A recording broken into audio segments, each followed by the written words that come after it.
Welcome back everyone to my Let's Play of Final Fantasy Legend 2, the 4 Monster Party Challenge.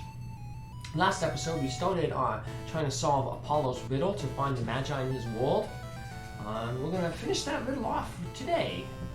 So here we're learning about Neptune, who wrecks ships with his poisonous breath. That Neptune really is bothering our business. I wonder if anyone can get rid of him. Neptune seems to be angry lately. The sea sometimes flashes in red. It's neat how it's the fishing village and a lot of the monsters are maritime creatures. A man fell in love with a mermaid and walked straight into the sea and never came back.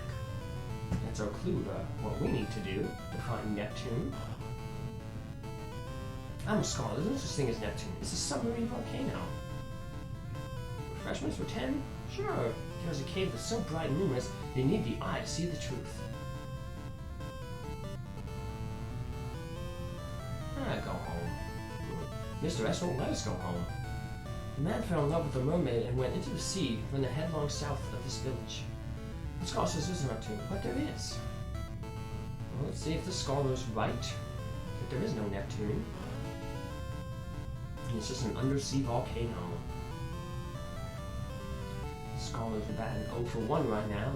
One scholar said there's no Donatus, and there was one. Now before we head down into the sea, like the villagers were telling us, I was going to head over to the northeast here real quick, just a short walk, just to show off that cave that somebody mentioned. Like, I found that cave and it was so bright, couldn't see anything. That's this cave right over here. And in order to navigate this cave, we're going to need to have a certain magi called the True Eye. And we actually will get that from Neptune. What is Neptune? Let's find out by walking into the sea. Down, and then head over to the left once we start seeing some lava. And Neptune is just, like the scholar said, an underground volcano, an undersea volcano. So it's like Gogu Volcano in Final Fantasy 1. Every time we step on the lava, we will lose hit points. But unlike Final Fantasy 1, we can still get into random encounters in the lava. So that is not cool. But unlike Final Fantasy 1, the game is nice and will have some healing points in their volcanoes. There's going to be a healing point in this volcano, and this isn't the last volcano we're going to explore quest. But that one will also have these healing points. This one has one, and it's just basically a big X. And you just have to touch the X and restore your hit points. Depending on how many hit points you have, you might have to hit it more than once. But my characters don't have a super lot of hit points, so just hitting it once is good enough to max them out. So if you had like a robot and you were like really pumping a whole bunch of equipment onto it, boosting up its stats, then you would might have to hit it more than once. So we're gonna have to walk through some lava to get to it, but it's okay. One thing you can't, the lava can't defeat you or stun you. It'll take you down to 1 hit point, but after that, you won't drain anymore. Fortunately, you'll be walking around with just 1 hit point. Although we are kind of lucky, like I said, that big eye monster that we have has the warning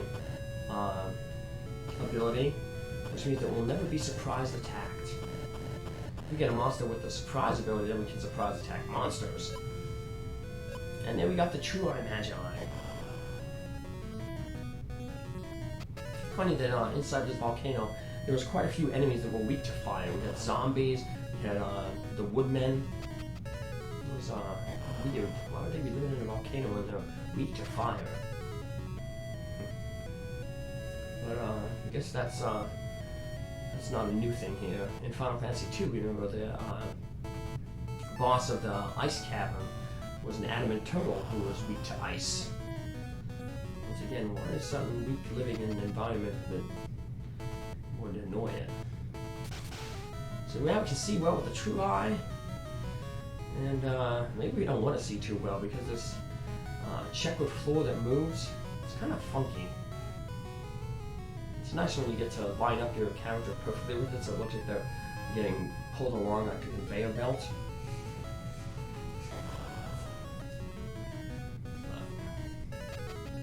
Usually you only see that when you're going down.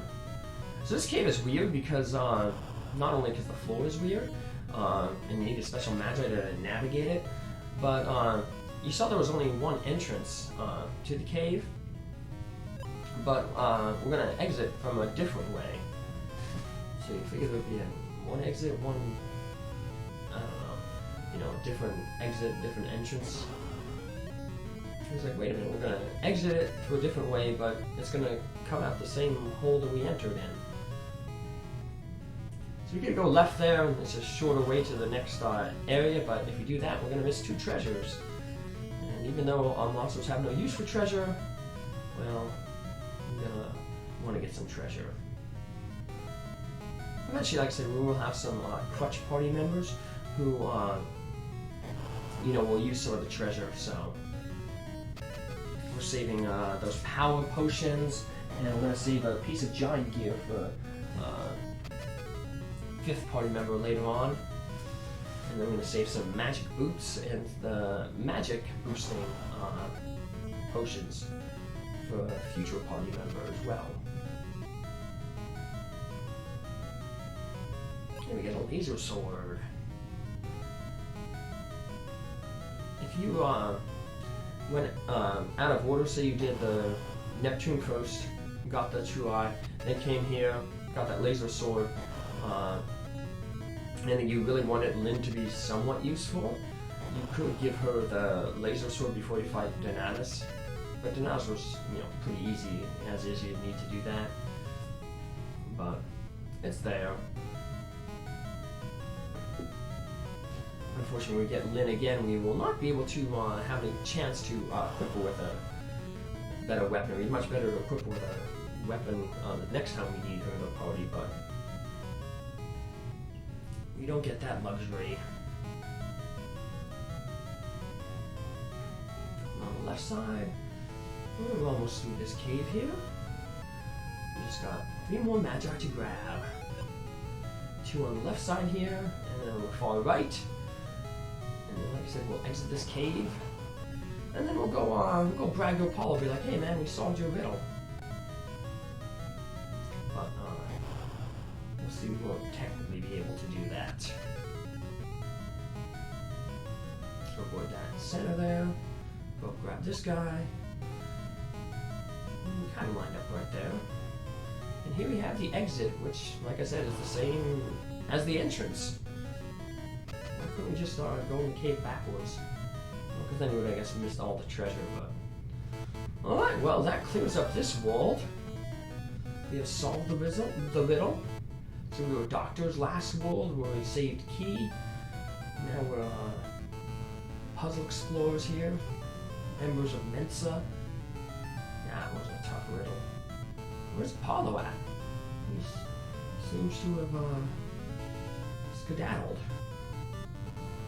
Makes you wonder how other people navigate the world. I mean, we can't jump from world to world without the correct magi amount.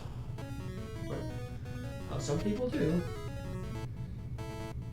There's a magi later on that lets you jump from world to world. The Pegasus Magi, it's a teleporter.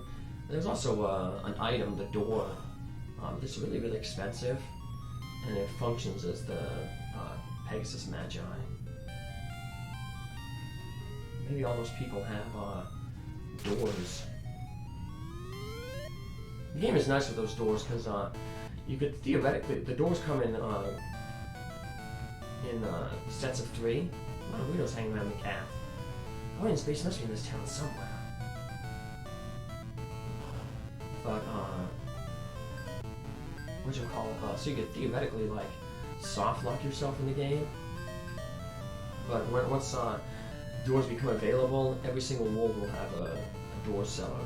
Basically, every single shop that sells items, there'll be a second shopkeeper that'll sell doors. So you can't soft lock yourself. It's always nice when the developers think of ways that they can people can potentially soft lock themselves, and then go out of their way to correct that. Shows good bug testing. Anyone else around here? Nope. The guy in the corner gave the best clue. Basically says people disappear, but every time they disappear, that he hears a heroic tune. So many earthquakes recently, see? I mean, that's because people abusing the magi. Remember, we're told that when magi is abused, it can cause instabilities in the environment. Use the jukebox. Okay, yeah, we know the Guardians. Our dad is one of the Guardians. Well, Bentley's dad. So we use the jukebox and we go to heroic tune. And that opens up a secret door. We're branded as spies. If only there was someone here who could vouch for us. Let me out. Shut up. Hey, it's Bentley's dad. Dad. Captain. Well, really? Okay, sir. I understand. Okay. There you go. He doesn't even talk with us. He just wanders off. Nice children. But we will end up talking to Bentley's dad. First, we're going to get a little tour of the Guardian's base. New gods are spying us. We have to be careful. That just leads up to the pub again, but we can't get there yet. We're going to do some story trigger sequences here. You look just like our captain. Can't wait to see you grow up. I don't know how Bentley looks like his dad. His dad is a hero with an Indiana Jones hat. It's very dangerous to abuse the power of magi. They cause great imbalances in nature. Well, I guess I spoiled it a little earlier. Like I said, I played this game a lot, so I knew what it causes imbalances. You know, I said something a little early. Oops. But I was saying, yeah, Bentley's dad is a human that looks like Indiana Jones with a hat, and we're going to find out he has a whip, a gun, like how Indy did. But, whatchamacallit, Bentley, remember, he started out looking like a dragon, a little baby dragon. And right now he looks like a sprite, a little fairy. So, Captain is a key person of Lost Guardians. He's the person collecting all magi. Using magi stock, it's off limit. Magi storage. We use our prism later to see that there's 4 magi in this world. You must be tired. Stay here and have a good rest. So we take a nap. And unfortunately during that time, monsters have invaded. What's the matter? Now we just got a series of mini boss fights. These monsters are from basically 2 worlds ahead. Well, technically 3 worlds ahead. The next world is just really, just like one screen. But, there's 5 boxes, but there's only supposed to be 4 magi in this world. Well, we'll find out why. Let's use that. Just altering things around here. We have 5 mana magi, and I want to put them on Bentley. Because we have more of them than fire and thunder. Each magi that you have equipped gives a little bit more bonus, so you get a bit of better bonus with 5 than with 4. And we're going to want to squeak out all the extra bonus damage you can. There's a pretty tough boss coming up. And so we have a whole bunch of these mini bosses, which are basically from 2 worlds ahead. And then 2 or 3 worlds ahead, and then we have like an alternate boss then at the end, which is 4 worlds ahead.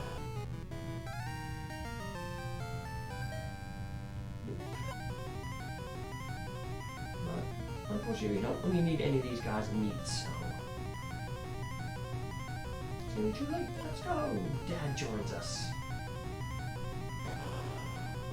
The next world is just basically one screen, and then the next world after that actually has like 2 monster domains. It's such a big world, and these are the monsters that appear in the second half of that world, and then they're also in the 3 worlds ahead, so 2 or 3 worlds ahead these monsters are. And we got Dad in our party, so crutch character means that we're going to have a hard time running.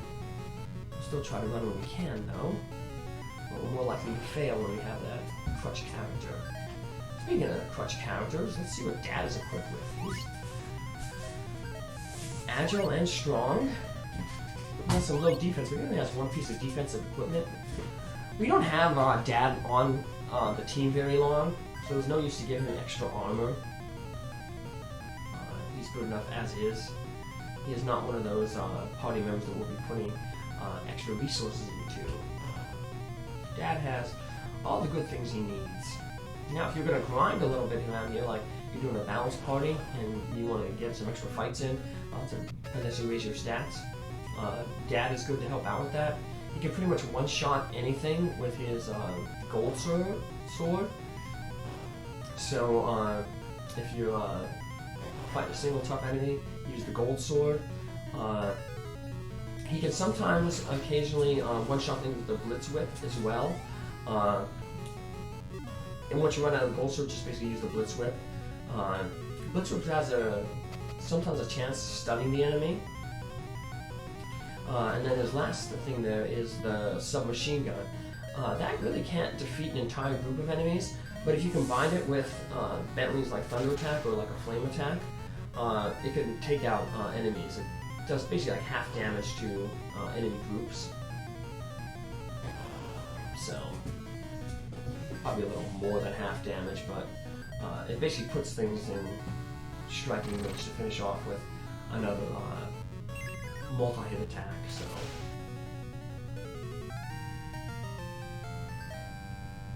here, Dad has a good equipment loadout. We have our last little mini boss inside. There'll be 1 more to go outside. I wanted to hit it with the gold sword, but I got to scroll too fast. Now, probably when I'm going to run the all-robot party, you notice how, and sometimes I had to farm meat for this party, the monster party. With the robot party, because monster meat will do nothing for the robot party, instead you might want to farm items. Humanoid enemies will drop items. Like the magicians can drop a lot of like magic books and stuff like that, but robots can't use magic. They don't have any mana stat. But against some other type enemies, like the samurai-looking enemies, they can drop swords, and the commando-type looking enemies, they can drop different types of guns. And this commando right up here, I talked earlier about the submachine gun, which Dad has here, so a good group targeting weapon. You can get the bazooka, which is the upgraded submachine gun from this commando here. You have the chance to drop it, so like I said, maybe with the robot farm party, I might just farm that, because like I said, bazooka is a good weapon. Unlike the submachine gun, it's actually strong enough to be able to take out an entire group on its own. So the monsters have captured Lynn and have taken her to the next world, which is, like I said, a real short world. We have the same monsters in this world that we just had in the last one. And because the Guardian Town is destroyed and there's no shops, going to this world, there's actually they have inns and weapon and item shops. So if you need to buy equipment, you can. You don't have to go all the way back to Apollo's world. And it basically just sells the stuff that was in the Guardian's Town. So here we are, ready to head into the next world, which, like I said, is just basically one screen, and we'll do that in our next episode. Take care, have a good one, thanks for following along, have a good day, bye!